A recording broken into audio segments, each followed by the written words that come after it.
Bonjour à tous, bienvenue sur la page Facebook de France 3 Picardie. On est ici sur le stand des Pays de la Loire. On fait un peu le tour de pas mal de stands au Salon de l'Agriculture. Et alors là, vous le voyez, c'est un peu particulier. J'ai un escargot collé sur le front. C'est un peu particulier comme sensation parce qu'en fait, on est sur un stand qui fabrique des cosmétiques bio à la bave d'escargot. C'est quoi la bave d'escargot? À quoi ça sert pour la peau? Pourquoi on en fait des cosmétiques? Pardon, bonjour. Pourquoi on en fait des cosmétiques? Eh bien, en fait, à l'intérieur de la bave d'escargot, vous avez tout ce que la peau a besoin en matière de protéines. C'est-à-dire que déjà, vous avez de la lantoïne. La lantoïne, c'est très bon pour la peau, c'est un adoucissant. Du collagène, de l'élastine, de l'acide glycolique. Et tout ça à l'état naturel et non pas pétrochimique. Donc, c'est pour ça qu'on en fait des cosmétiques. C'est très bon pour raviver et pour hydrater la peau. Là, ce que j'ai sur le front, c'est très frais. Ça permet de raffermir aussi. Alors, l'escargot est un animal à sang froid, donc forcément, du coup, il a une sensation de froid. Et ce qui est intéressant avec la bave, c'est que, bon, ça c'est une bave de raptation, ce qui fait que c'est la bave qui lui permet d'avancer. Mais à l'intérieur de cette bave, vous allez avoir des petites protéines qui vont s'immiscer dans la peau et qui vont faire qu'on va hydrater et capter l'eau de manière à garder une bonne hydratation. On va remettre un deuxième, hein, parce que tant qu'on y est, on y retourne. Comment vous faites pour récupérer la bave des escargots? C'est un processus qui est compliqué?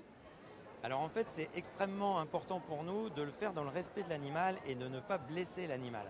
Donc c'est pour ça qu'on est on est la seule marque de cosmétiques, Mademoiselle Agathe, à récolter la bave à la main, escargot par escargot, sans martyriser l'animal.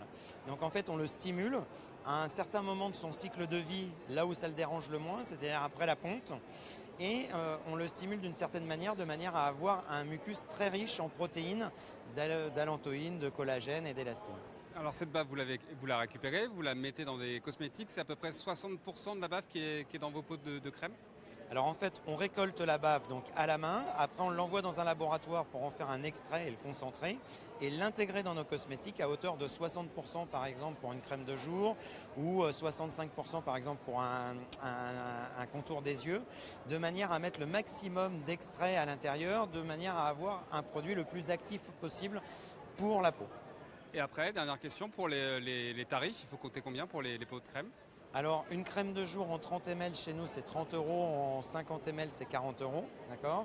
Et on a à peu près, avec 50 ml, 5 mois d'hydratation, ce qui veut dire qu'en termes de tarifs, on est plus que raisonnable, puisqu'on arrive à hydrater bien plus qu'avec une crème à base de pétrochimie qui hydrate très peu et sur lequel on a beaucoup moins de durée. Merci beaucoup. Je veux bien que vous les retiriez par contre, parce que je ne Je peux pas me balader avec. Ouais, je veux bien aller me balader avec, mais ça va être compliqué. Merci, vous êtes sympa. Alors, pendant qu'on les enlève, je vais m'essuyer un petit peu le front aussi derrière.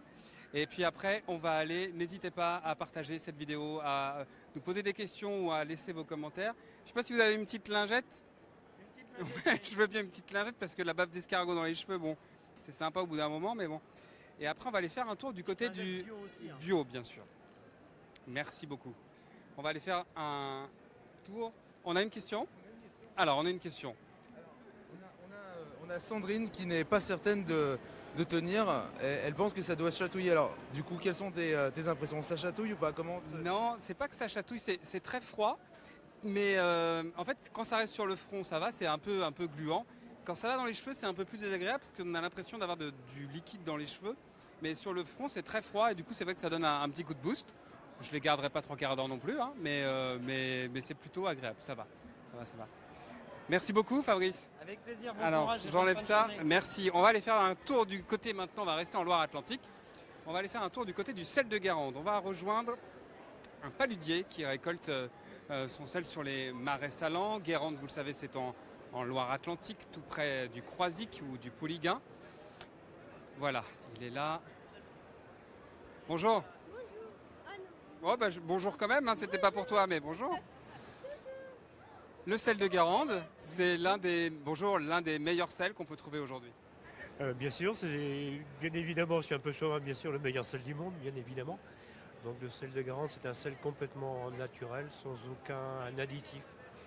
On peut y retrouver un petit peu d'argile avec, mais oui, comme je disais, aucun additif dans notre sel, un sel complètement naturel. Les marais salants à Guérande, c'est là où vous êtes. C'est des endroits qu'on peut visiter aussi. Il y a toute une découverte à faire autour du parcours du sel. Oui, on a une filiale touristique qui s'appelle Terre de Sel. Et là, on peut visiter accompagné par des professionnels les sites de production. Et puis comment le professionnel explique comment le sel se récolte. Et puis on y rajoute un petit peu d'histoire avec. Question un peu bête, mais je vais la poser quand même parce que je suis pas sûr que tout le monde sait. Comment on récolte du sel en fait?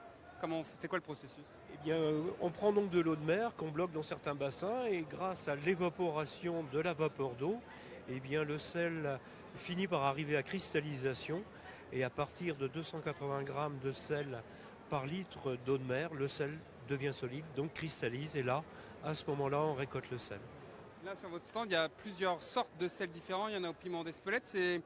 C'est des sels que vous aromatisez au moment de la production? C'est pas aromatisé au moment de la production, c'est aromatisé après, au conditionnement, mais bien après la production.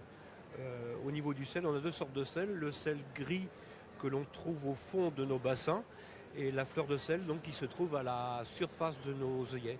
Fleur de sel, fleur d'eau. Voilà. Merci beaucoup pour votre éclairage sur le sel. Voilà, si vous avez envie de venir ici au Salon de l'Agriculture, sachez que vous pouvez admirer plein de stands comme ça et découvrir plein de savoir-faire de nos producteurs français. Rendez-vous sur les différentes pages Facebook de France 3 pour en savoir plus.